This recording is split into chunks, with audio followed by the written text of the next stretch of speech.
Nightcast. Stephen Lloyd Gilbreth brings you the current news from the world today and how it relates to Bible prophecy. Understanding the end-time events leading to the peaceful world tomorrow.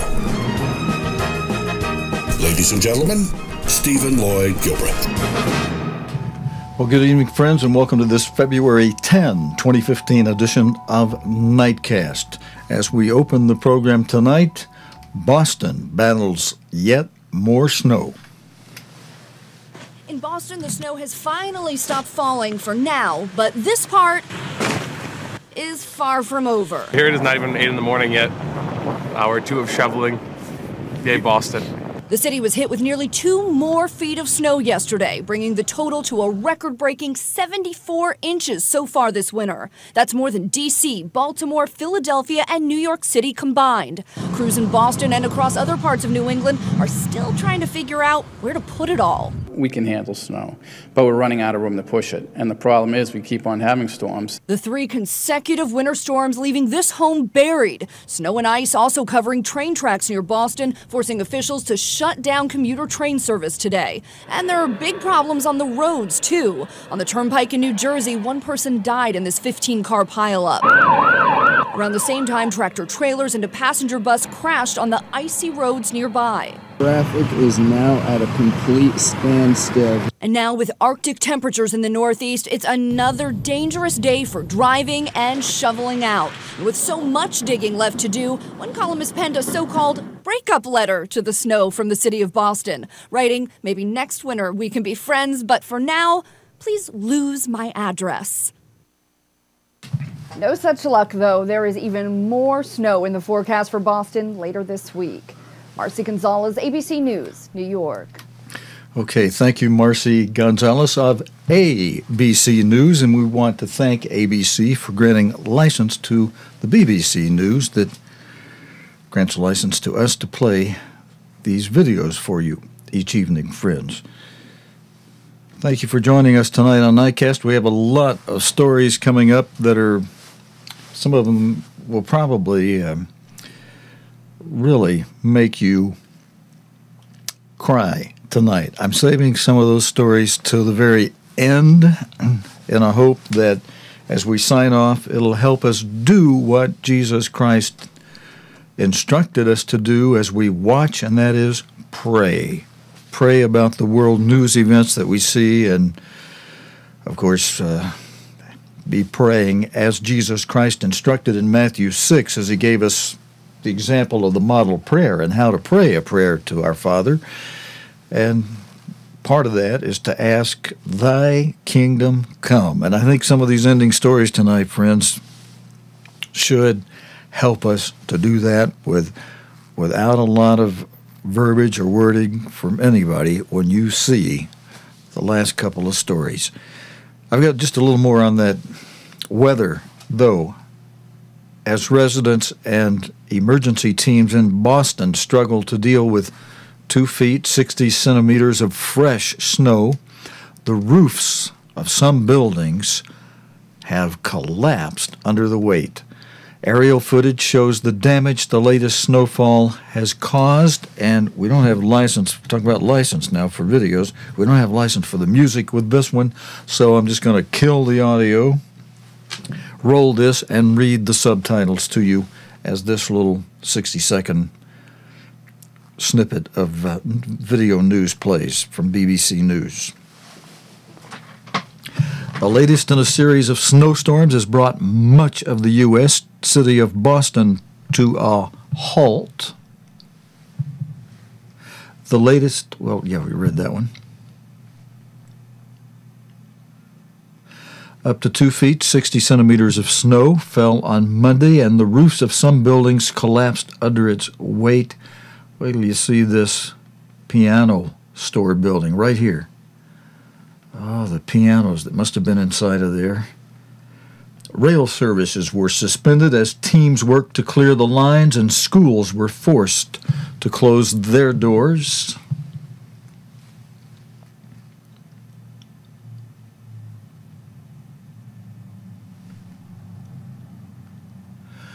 But worse could be yet to come. Forecasters have warned of more snow on Thursday and over the weekend.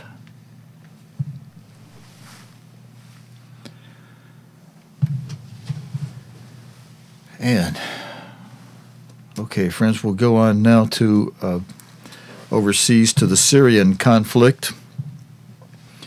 President Assad, on weapons of war, has denied dropping indiscriminate weapons such as barrel bombs on rebel-held areas following the uprising against his rule, which erupted in 2011.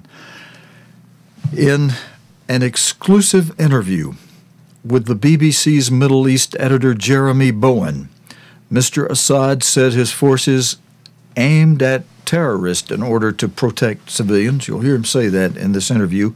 It's a 6-minute interview, one well worth an earful. The Syrian leader also, you'll hear him confirm that the country's government is receiving some general information on U.S.-led coalition's fight against Islamic State. Let's watch this snip from this interview with Jeremy Bowen. We've lost control of large areas of Syria. The jihadist group that calls itself Islamic State has emerged. There are perhaps 200,000 Syrians dead. Millions have lost their homes. The UN envoy, Staffan de Mistura, has called this the most serious humanitarian crisis in the world since the Second World War. Has Syria become a failed state? No, as long as the government and the state institutions fulfilling its duty toward the Syrian people, you cannot talk about failed states. Talking about losing control is something completely different. It's like if you have invasion of terrorists coming from abroad, and the government is doing its job in fighting and defending its country. I've spent time on the front line with soldiers from the Syrian army who insisted that they were patriotic, that they were patriots. They weren't cold-blooded killers. But I've also interviewed people, and so have many other journalists and human rights people and so on, who say that they have suffered badly at the hands of Syrian soldiers. They can't all have been lying, surely. How surely? Why are you sure? Well, because the weight of testimony, Human Rights Watch, for example, 30th of January this year, has said that forces loyal to Bashar al-Assad, quote, have deliberately and viciously attacked civilians in opposition-held areas using indiscriminate weapons, notoriously barrel bombs. This is childish story that keep repeating in the West. It's childish. Childish. Why? Again, if somebody who's against his people and again the regional power and the great powers in the West and survive, how? What about barrel bombs? You don't deny that your forces use them. I know about the army. They use bullets, missiles, and bombs. I haven't heard of army using barrels or maybe cooking pots. Large barrels full of explosives and projectiles which are dropped from helicopters and explode with devastating effect. There's been a lot of testimony about these things. They're called bombs. We have bombs, missiles, and bullets. So but you wouldn't deny that included under the category of bombs are these barrel bombs, which are indiscriminate weapons. No, there's no indiscriminate weapons. When you shoot, you aim. And when you aim at terrorists in order to protect civilians. Again, if you're talking about casualty, that's war. You cannot have war without casualty. On the fight against Islamic State and Al-Qaeda, the US and others have said you cannot be a partner in that fight. Would you like to be a partner? Would you like to join the coalition? Partner with who? Partner with the countries that are attacking Islamic State at the moment. Do you mean the alliance? The Jordanians? No, definitely we cannot, and we don't have the will and we don't want, for one simple reason, because we cannot be alliance with a country who support the terrorism. Do you talk to the Americans? There are American planes in the air above Syria the whole time. Do you coordinate? No, because they don't talk to anyone unless he's puppet, and they easily trample over the international law, which is about our sovereignty now. So they don't talk to us, we don't talk to them. But I'm curious that at a time when there's the American military in the air above Syria, and your people are in the air, your Air Force is also in the Syrian Air Force is in the air above Syria, that there haven't been any incidents between the two. No shots seem to have been traded. No planes have been shot down. That suggests to me, surely, that someone's talking to someone here. That's correct. But again, there's no direct cooperation or link. Direct? Is it via Iraq? That's what some people have said. That's true. Through third party, more than one party, Iraq and other countries. Sometimes they convey message, general message, but there's nothing tactical. So they don't tell you, we're going to be bombing at Raqqa at 10 o'clock this evening, please keep out of the way. We knew about the campaign before it started, but we didn't know about the details. And is that a continuing dialogue that you have through third parties? There's no dialogue. There's, let's say, information, but not dialogue. They tell you things? Something like this. Do you tell them things? No. And apart from Iraq, which other countries... When we do something in our territory or on our territory, we don't ask anyone, we don't tell anyone. Can we talk about the humanitarian situation a little bit? One of the effective military tactics the Syrian army has used is to isolate areas held by rebels and effectively to starve them out. But that has had the effect also of starving civilians. And that, again, is against the laws of war, starving civilians. That's not correct for one reason, because in most of the areas where the rebels take over, the civilians fled and come to our areas, very simply. So in most of the areas that we encircle and attack are only filled with militants. They may have come to your areas, not because they want to come, but because their areas are being heavily bombed. I've been in some of the suburbs of Damascus, which are a huge contrast to here in the center, where there's sometimes rubble, 20 meters high. And no wonder people would want to get out of those places. That's not realistic for one reason, because the natural reaction of any person, of the people, of the families, of the population, is to flee from any area where they expect a conflict. That's why they fled that area, because they expect fighting between the army and the militants. They fled that area, and they come to the government. What keeps you awake at night? What keeps me awake at night? Many reasons that could affect any human life. Could be personal, could be your work. Your job? Could be your job, could be personal. I'm a human. What could any human be affected by? I would be affected with the same factors. Okay, friends, and that's the portion we are licensed allowed to show you here tonight. The whole interview can be seen on BBC News. This is from... you have to Google for it to get the time. I don't have it at the moment to share that with you, that this will be airing.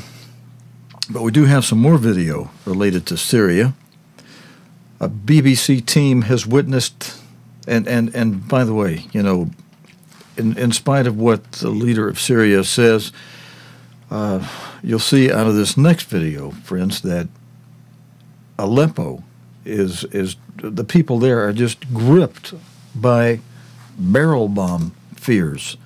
A BBC team has witnessed the devastating effects of air bombardment on Syrian civilians after gaining rare access to rebel-held areas of Aleppo. Journalist Ian Pennell and cameraman Darren Conway were the first Western broadcasters to access the city this year. Emergency rescue teams told them that residents were living in danger and fear and reported thousands of casualties. Engulfed by darkness and fear, the heart of Syria's biggest city. The lights become so dangerous that drivers must turn off their lights to avoid attack from above. And even in the dead of night, the war grinds on. The government insists it's protecting people, targeting terrorists based in residential areas. But often, it's civilians who are hit. Everyone keeps an eye on the sky, looking for helicopters armed with barrel bombs that are tossed to the ground. They're indiscriminate and devastating. Whenever they land, it's the civil defense force that comes to the rescue.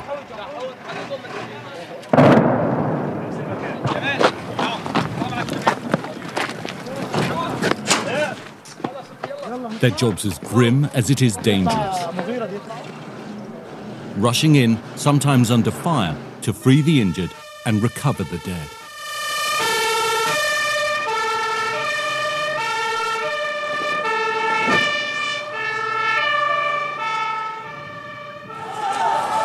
Barrel bombs are believed to have killed hundreds of people in Aleppo this year, maiming many more.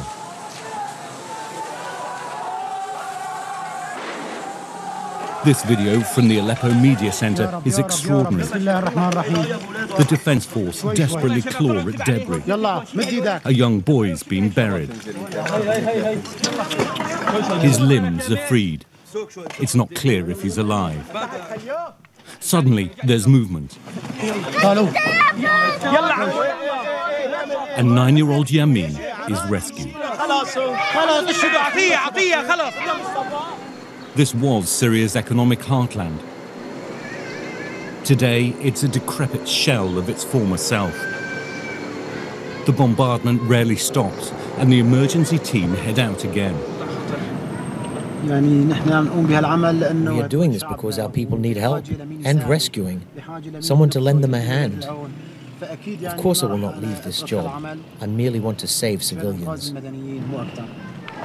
Driving through a maze of streets, residents shout directions to the bomb site. Unaware, the team heads straight into a frontline position. No, sniper. And a government sniper takes aim. This is perhaps the most dangerous job in one of the world's most dangerous cities.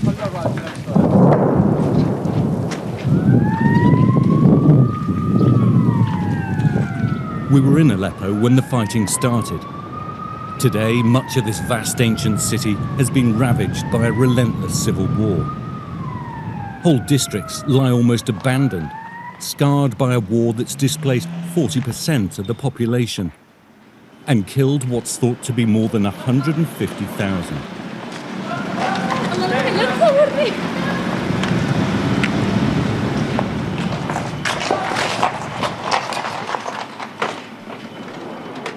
In the last few minutes, there have been 2 bomb strikes in this residential neighborhood.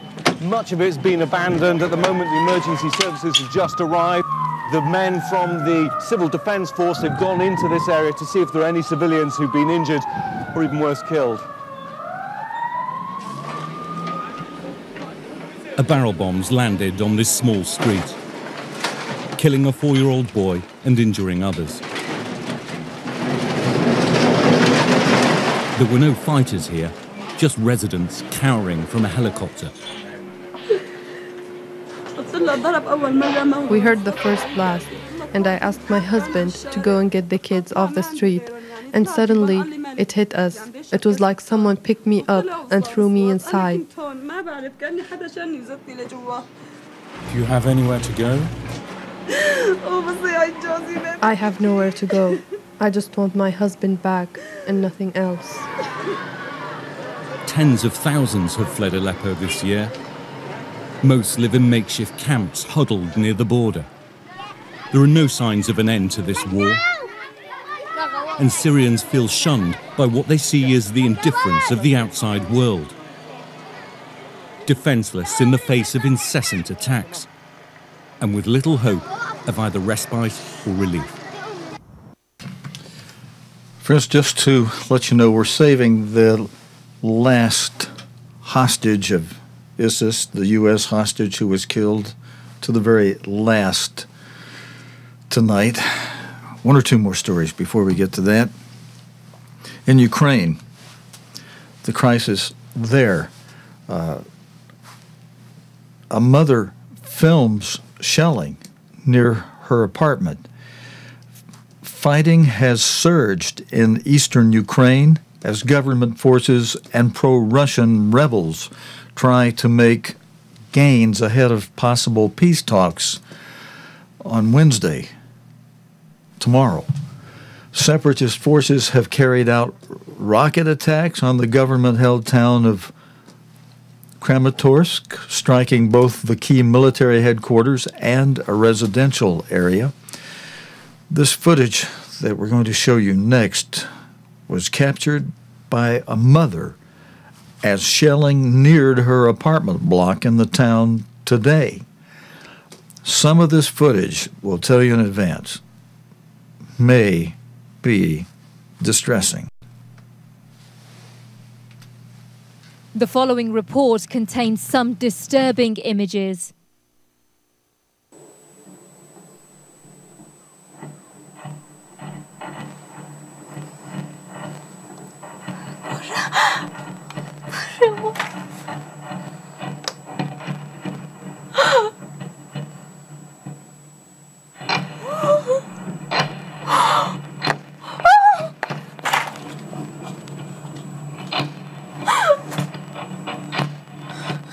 Боже! Мальчики!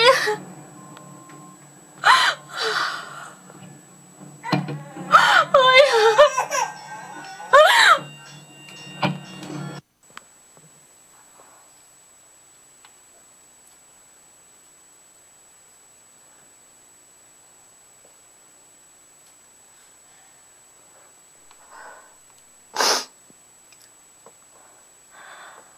Стреляли по аэродрому. И попали. Кто стрелял?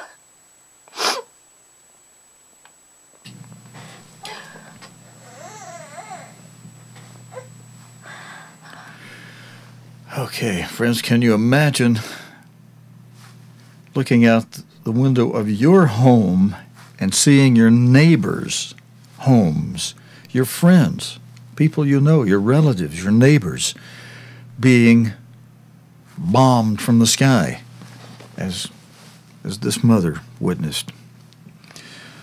Friends, in our next story, it relates to a story about Solomon in the Bible, in a way, or it reminds me at least of 1 Kings 3:16. Before I play you the story out of France about a baby mix-up at the hospital that wasn't straightened out for years. But let me introduce this with just a few verses from 1 Kings chapter 3, beginning in verse 16. You might want to follow along or make note of that or read the whole section later yourself. But this tells about how there were two women that were harlots who came unto the king and stood before him. Now, that part of the story doesn't relate to the baby mix-up out of France that we're going to be showing you. It's just that there's some little bit of similarity, and I wanted to just read a few verses to you to remind you of the story and the wisdom that God gave Solomon, and it kind of relates into some wisdom is needed how to deal with this situation. Even though the parents whose babies were switched, they found the right people, you'll see there's still a little bit of heartache in this and what happened because it went on for so many years. But the two women that came before Solomon, one woman said, "Oh, my Lord, I and this woman dwell in one house," and a house of the rising sun, no less, and I was delivered of a child with her in the house. And it came to pass the third day after that I was delivered, this woman was delivered also. And we were together. There was no stranger with us in the house, except we two, just the two of us in the house. And this woman's child died in the night because she overlaid on it. She laid on it. And she arose at midnight and took my son from me beside me while your handmaid slept. And she laid it in her bosom and laid her dead child in my bosom. And when I rose in the morning to give my child suck, behold, it was dead. But when I had considered it in the morning, behold, it was not my son, which I did bear. And the other woman said, Nay, not so.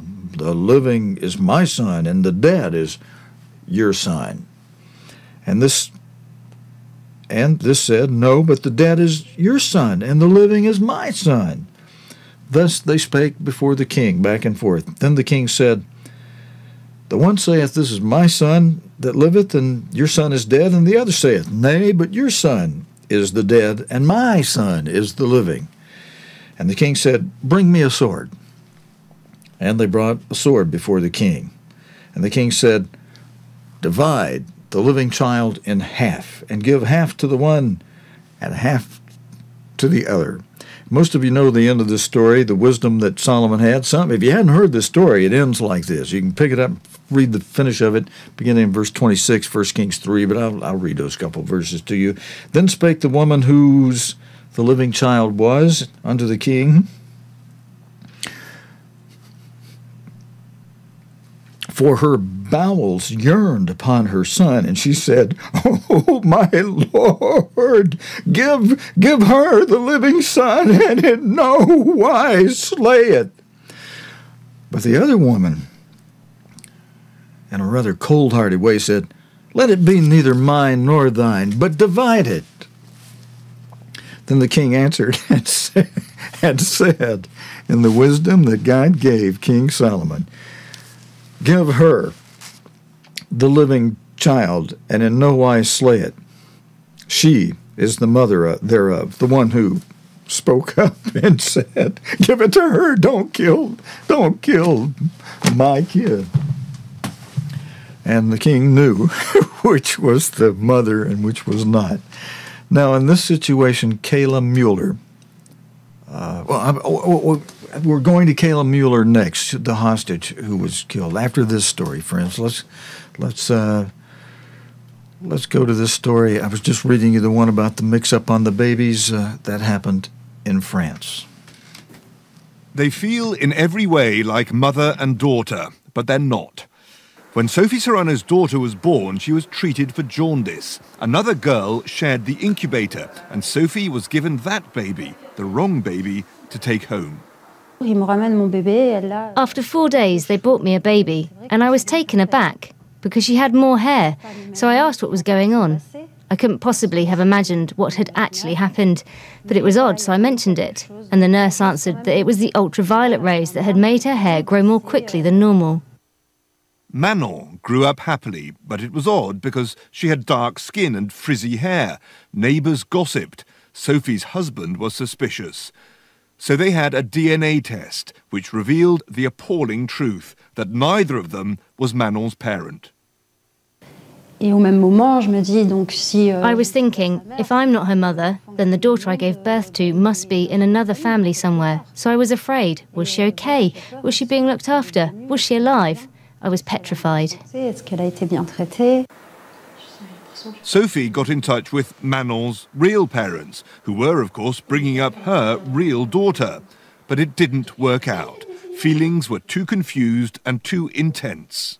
I found myself with two mothers, two fathers, several brothers and sisters. I couldn't work out where I belonged, because there was my mother, but she wasn't my birth mother.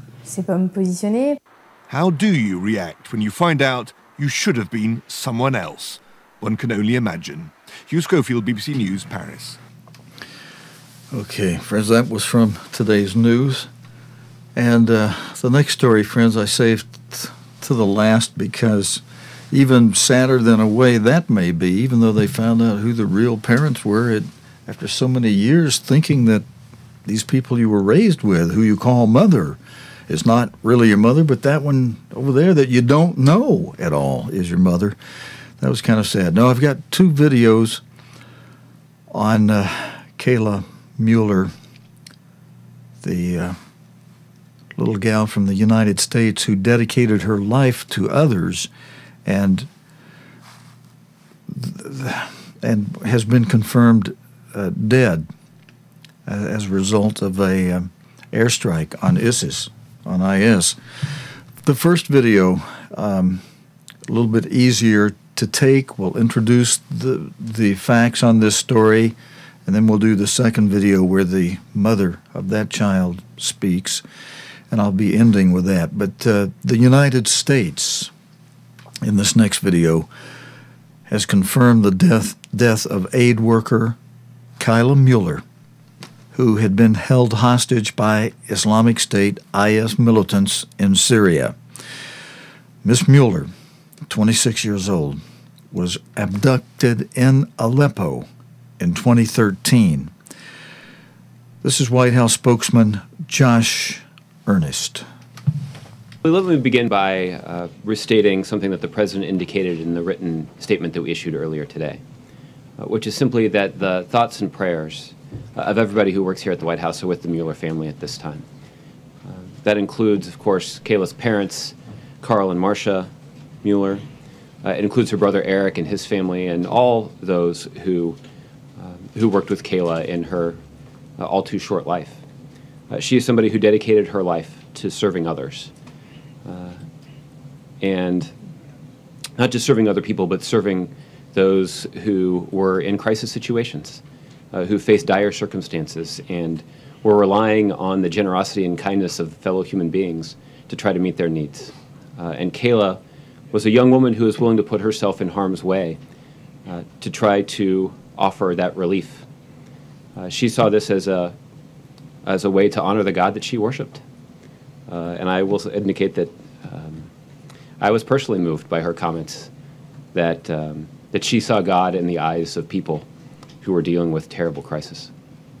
That is a particularly profound, wise statement from such a young woman. But I think it does go to the character and generosity of spirit that she embodied. And friends, in this next video, and I may not speak after the next video, friends. I may just go ahead and say, I may just wave off. I'll go ahead and say now that thank you for joining us tonight. God willing, and the creek don't rise. We'll be back again tomorrow night, Wednesday night, with the day's current news related to the Bible and prophecy here on Nightcast. In this last video, speaking in Arizona, the aunt of Kayla Mueller.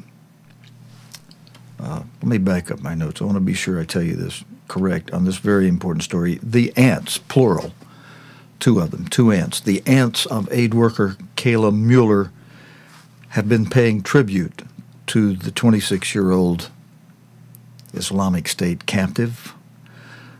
Speaking in Arizona, and really, I don't want to just put it that way. She was in fact held by Islamic State militants in Syria. But she was an aid worker there, and her aunts are going to pay tribute to her, and they will be speaking about her legacy from Arizona.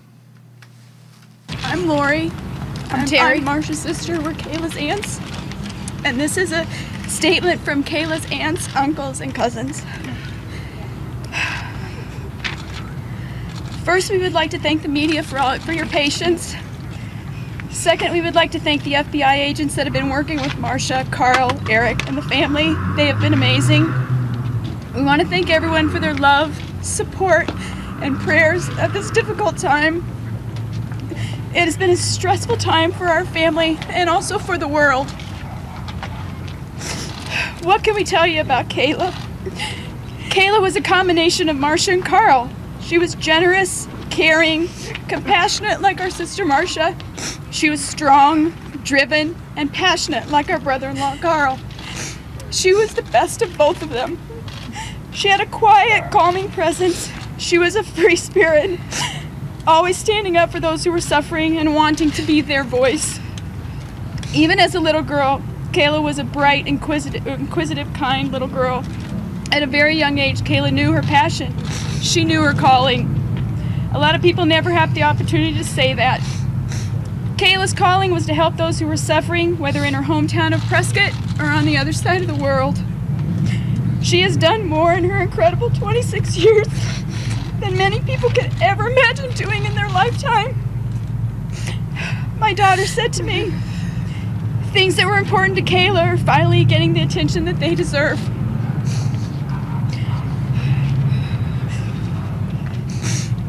Kayla has touched the heart of the world.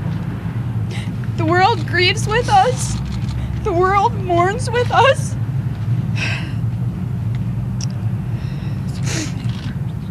The world wants to be more like Kayla.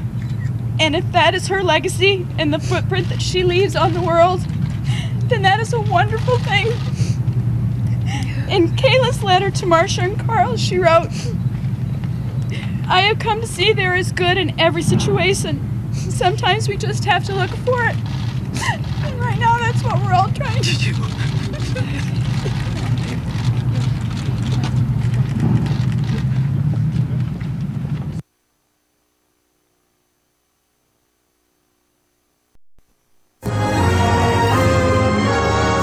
You have been watching Nightcast with Stephen Lloyd Gilbreth.